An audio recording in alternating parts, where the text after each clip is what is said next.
بسم اللہ الرحمن الرحیم۔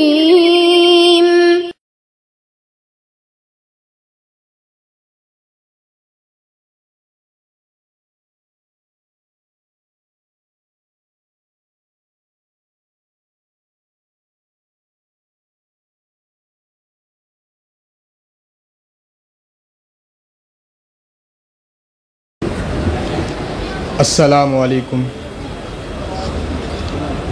احمدہ و اصلی علی رسولہ الکریم، اما بعد فاعوذ باللہ من الشیطان الرجیم، بسم اللہ الرحمن الرحیم۔ اسلام کی فطرت میں قدرت نے لچک رکھی ہے، اسلام کی فطرت میں قدرت نے لچک رکھی ہے، اتنا ہی ابھرے گا جتنا کہ دبا دو گے۔ اے ارباب علم و دانش،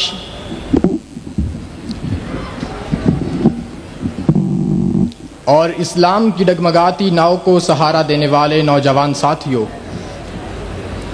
غیرت مومن کی معراج ہے، اور جب یہ دبے پاؤں مومن کے آنگن سے رخصت ہو جائے تو دور مقدر کے افق پہ اندھیرا چھا جاتا ہے، اور اس کی عظمت کا آفتاب ہمیشہ کے لیے غروب ہو جاتا ہے۔ غیرت وہ دولت ہے جس کے سامنے ہر چیز ہیچ ہو جاتی ہے۔ ملی یکجہتی، اسلام سے وابستگی، ایثار و رواداری، جرأت و بے باکی، اور دشمن سے ٹکرا کر اس کو پاش پاش کر دینے کا عزم، ایسی صفات عالیہ ہیں کہ جن کا خمیر غیرت و حمیت کے چشمہ صافی سے پرورش پاتا ہے۔ ایک وقت تھا جب مسلمان مدینہ جیسے ایک گمنام شہر سے اٹھے، شہین کی طرح پرواز کرتے ہوئے، چیتے کی طرح تیزی سے قدم اٹھاتے ہوئے، اور شیر کی طرح دھاڑتے ہوئے ایران و روم اور عراق کی تہذیب کو دفن کرتے ہیں اور اسلامی تہذیب کا علم لہراتے ہیں۔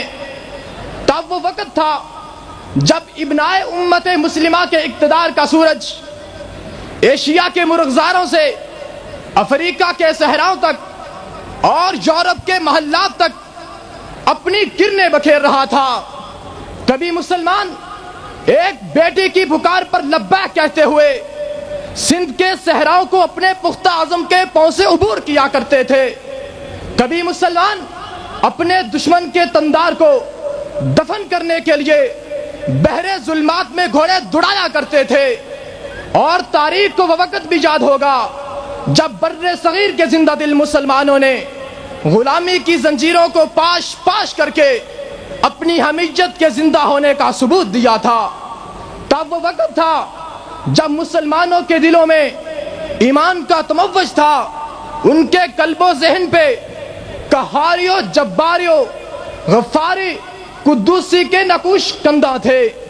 قہاریو جباریو غفاری قدوسی، یہ چار عناصر ہوں تو بنتا ہے مسلمان، یہ چار عناصر ہوں تو بنتا ہے مسلمان۔ اے فرزندان اسلام، اس دور مائل با زوال میں کسی گہرے کنویں سے مسلمانوں کی گمگشتہ غیرت و حمیت کو ڈھونڈنا دنیا کا مشکل ترین کام ہے کہ وہ قوم جو کبھی معمولی بات پر اپنے دشمن کے وجود کو حرف غلط کی طرح مٹا دیا کرتی تھی، آج اس کا عالم یہ ہے کہ اس کے اعضاء سے خون ٹپک رہا ہے، بیٹیوں کی عصمت سمانے بازار بن گئی ہے، ان کی اپنی ہی زمین وسعت کے باوجود تنگ کر دی گئی ہے۔ مجھے بتایا جائے کہ ماتم کرتا ہوا قبلہ اول کیا تمہاری زندہ حمیت کا ثبوت ہے؟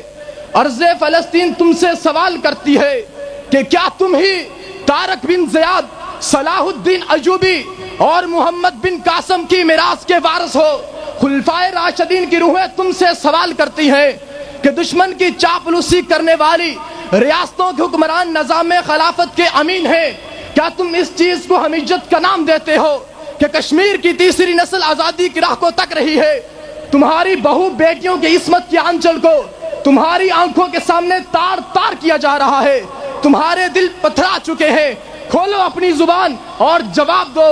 ہاں ہاں مجھے کہنے دیا جائے، اگر ہاتھ اور پاؤں کو کھلا چھوڑ کر ذہن کی قوت فکر و تدبر کو قید کر لیا جائے تو حمیت کا جنازہ اٹھ جاتا ہے۔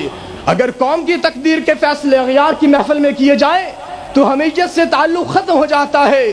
اگر اسلاف کے کارناموں سے منہ موڑ لیا جائے تو حمیت باقی نہیں رہتی۔ ہاں ہاں جب ہم اپنے ہی ہم وطنوں کو چند ٹکوں کی خاطر اغیار کی جولی میں ڈال کر فخر کیا جائے، خدیجہ و عائشہ کی روحانی بیٹیوں کو سڑکوں پر دوڑایا جائے، مومن اور اللہ کے درمیان تعلق جوڑنے والی عبادت گاہوں کو مسمار کیا جائے، معصوم بچوں کے جسموں کو بارود سے معدوم کیا جائے، تو کیا مجھے بتایا جائے حمیت پھر بھی زندہ رہتی ہے؟ کھولو اپنے آنکھیں، آنکھ اٹھا کے دیکھو، کان کھول کے سنو۔ کوہٹا ایٹمی پلانٹ کی دیواریں تم سے سوال کرتی ہیں کہ تم نے اپنے محسن ڈاکٹر عبدالقدیر خان کو پابند سلاسل کر دیا، اور تمہیں اپنی حمیت کا واویلا کرتے ہوئے شرم کیوں نہیں آتی؟ ادھر امریکی سامراج کی قید میں ڈاکٹر عافیہ صدیقی 55 اسلامی ریاستوں کی حمیت کا ماتم کرتے ہوئے نظر آتی ہے۔ روزانہ ڈرون حملوں میں تڑپتے ہوئے لاشیں جب لقمہ اجل بن جاتے ہیں وہ تم سے تمہاری حمیت کا سوال کرتے ہیں۔ ادھر کراچی میں جب ٹارگٹ کلنگ کے ذریعے ایک بوڑھی ماں اپنے لختے جگر کے کٹے ہوئے جسم کے ٹکڑے اٹھائے ماتم کرتے ہوئے کہتی ہے، اہل حکومت دیکھو تو ہم تیرے ستم کے بسمل ہیں، اہل حکومت دیکھو تو ہم تیرے ستم کے بسمل ہیں، جلا کے قاتل پیش کرو یا مانو کہ ہم خود قاتل ہیں، جلا کے قاتل پیش کرو یا مانو کہ ہم خود قاتل ہیں۔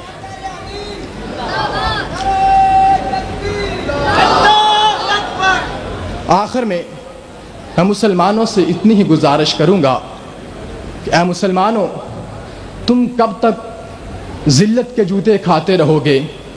کب تک ماتم کرتے رہو گے؟ کب تک مار کھاتے رہو گے؟ اٹھو، اپنے اسلاف کے کارناموں سے سبق سیکھو اور ان اندھیروں سے کہہ دو، ان اندھیروں سے کہہ دو کہیں اور ٹھکانہ کر لیں، ان اندھیروں سے کہہ دو کہیں اور ٹھکانہ کر لیں، ہم نئے عزم سے آغاز سفر کرتے ہیں، وما علینا الا البلاغ المبین۔